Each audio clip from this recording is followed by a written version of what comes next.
یہ ڈائریکٹ اشارہ ہے کہ اس وقت جو مسلمان یہ بھی کہتا ہے نا کہ کرتا تو سب کچھ اللہ ہی ہے مگر اسباب دنیا میں اللہ نے ہمیں دے دیے، اور وہ بھی شیطان کا نکارہ بجا رہا ہے۔ ابھی میرے ایک دوست کو خواب آیا اور انہوں نے کعبہ بھی دیکھ لیا خواب میں، اور نبی علیہ السلام کی بھی زیارت ہو گئی، اور وہ حج کے دوران ہی، حج کے فوراً بعد گھر پہ آئے ہوئے تھے، اور کسی ایک بات پہ غمگین تھے کہ ایک رکن مس ہو گیا ان سے۔ فہد نام ہے ان کا، اللہ تعالیٰ ان کو ان کے درجات بلند کرے، انتہائی نیک، انتہائی زیادہ راست باز آدمی ماشاءاللہ۔ تو ان کا خواب بھی اس طرح کا ہی تھا کہ ضروری تھا کہ سننا۔ انہوں نے مجھے خواب، جب الحمدللہ اللہ تعالیٰ کی طرف سے میرا ان کے ساتھ کنیکشن بھی ایسا ہے کہ صبح اٹھے اور فجر میں انہوں نے مجھے کال کی کہ مجھے خواب آیا، مجھے جلدی سے بتا۔ تو میں کیسے بتاؤں، مجھے بتا۔ ابھی وہ ان کی اہلیہ جو ہے وہ حج کر کے آئے تھے، بات کرتے کرتے پتہ چلا کہ ایک فجر تک اشراق تک قیام کرنا تھا کسی جگہ پہ اس حرم میں، تو انہوں نے قیام نہیں کیا، اور کہتے میں تو فجر پڑھ کے لیٹ گیا تھا۔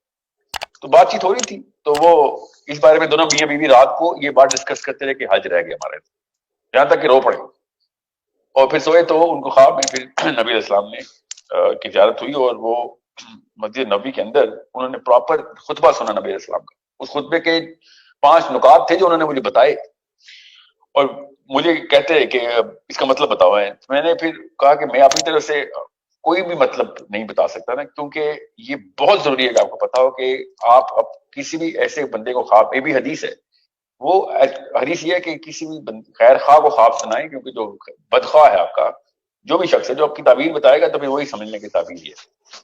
تو خیر خواہ جو ہے وہ بڑی انتہائی احتیاط کے ساتھ، اور اس معاملے میں کوئی تکے باز آدمی جو ہے نا اس کو جرت نہیں ہونی چاہیے، جس کو اللہ کا ڈر ہے کہ وہ اپنی طرف تعبیریں بتانا شروع کر دے۔ اس حدیث کے بعد تو کثر ہی ختم ہو گئی۔ تو پھر جو خواب کو ہم نے پھر میں نے کہا مولانا حسان کے پاس چلتے ہیں، تو وہ مولانا حسان اگلے دن صبح مولانا حسان کے پاس پہنچ چکے تھے، وہ پتہ چلا کہ مولانا حسان جو ہے وہ ترکی گئے ہوئے تھے اس وقت۔ تو پھر انہوں نے ہی بتایا کہ مولانا حسان کے شاگردوں نے کہ مولانا حسان کے پاس کیوں آئے ہیں آپ اس وقت؟ تو جو ہمیں جو مولانا حسان ڈاؤٹ کرتے ہیں وہ تو مولانا اسماعیل کے پاس کرتے ہیں۔ تو اس طریقے سے لوگوں کو پتا ہوتا ہے کہ کب کون کس چیز کے اوپر زیادہ ریناؤنڈ ہے، جو کہ مجھے تو نہیں پتا تھا مولانا اسماعیل اکاڑوی۔ تو یہ بھی پھر کراچی چلے گئے، یہ 48 آورس کے اندر۔ جس کو خواب سیریس لگتا ہے نا تو پھر وہ ایسے ہی، اب یہ ضروری واقعہ اس لیے آپ کو سنا رہا ہوں، کہانیاں میں آپ کو پتا ہوگا میں نہیں سناتا ہوتا اتنی۔ مسجد میں گئے تو انہوں نے خواب کے لیے عشاء کے بعد خواب سنانے کی بات کی، تو مولانا اسماعیل نے کہا کہ ایسا خواب ہے جس میں دعوت کا عنصر ہے؟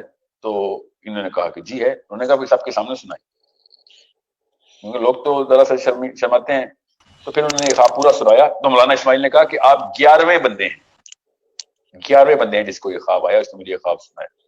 انہوں نے پھر وہ 5 نکات میں سے 4 نکات کا، ابھی غور سے سنیے گا اس نقطے کو، 5 میں سے 4 اللہ کے نبی علیہ السلام کے خطبے کی ٹرانسلیشن بتائیں کہ ان کا یہ مطلب ہے، ان کا یہ مطلب ہے۔ جس میں سے ایک نقطہ میں آپ کو بتاتا ہوں بہت ضروری، کہ نبی علیہ السلام نے اس وقت ارشاد فرمایا کہ یہ جو لوگ میری جالی کی طرف منہ کر کے دعائیں کر رہے ہیں نا، ان سے کہو کہ منہ الٹی طرف کر کے دعائیں کریں۔ تو اس کا انہوں نے مطلب بتایا کہ یہ ڈائریکٹ اشارہ ہے کہ اس وقت جو مسلمان یہ بھی کہتا ہے نا کرتا تو سب کچھ اللہ ہی ہے مگر اسباب دنیا میں اللہ نے ہمیں دے دیے، اور وہ بھی شیطان کا نکارہ بجا رہا ہے۔ یہ انہوں نے ڈائریکٹ نقطے کا بتایا۔ اب 5 میں سے جب 4 وہ بتا چکے تو اب وہ 5واں بہت ٹیکنیکل تھا۔ آئرونکلی 5واں وہ نقطہ تھا کہ جس پہ میرا دل چاہتا میں بتاؤں، جب انہوں نے مجھے خواب سنایا تھا۔ بہرحال الحمدللہ میں نے کچھ نہیں بتایا۔ تو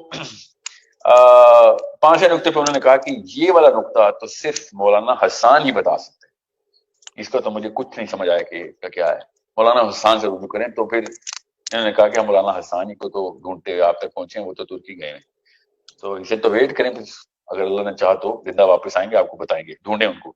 تو میں آپ کو اس لیے بتا رہا ہوں کہ جن لوگوں کو پتا ہوتا ہے نا کہ اللہ تعالیٰ کی وحی کا ایک خاص حصہ ہے تک پہنچا ہے، تو یہ کوئی چھوٹا معاملہ تو ہے نہیں۔ بہرحال وہ اس خواب میں سے ایک بات تو ہے کہ نبی علیہ السلام نے اپنے خطبے سے پہلے ارشاد فرمایا کہ خوشخبری سنا دو اس سال جس نے بھی حج کیا اللہ نے قبول کر لیا۔ یہ خطبہ سٹارٹ ہو رہا تھا تاکہ یہ تو تسکین پہنچ جائے کہ جس وجہ سے تجھے یہ زیارت ہوئی ہے وہ تیرے دل کی نرمی تھی کہ تو رو رہا تھا، تیرا تقویٰ یہ تھا کہ اللہ کا ڈر تھا کہ تیرا حج نہیں قبول ہوا۔ سب سے پہلے خواب میں یہی اللہ کے نبی علیہ السلام نے خطبہ ارشاد فرمایا مسجد نبوی میں۔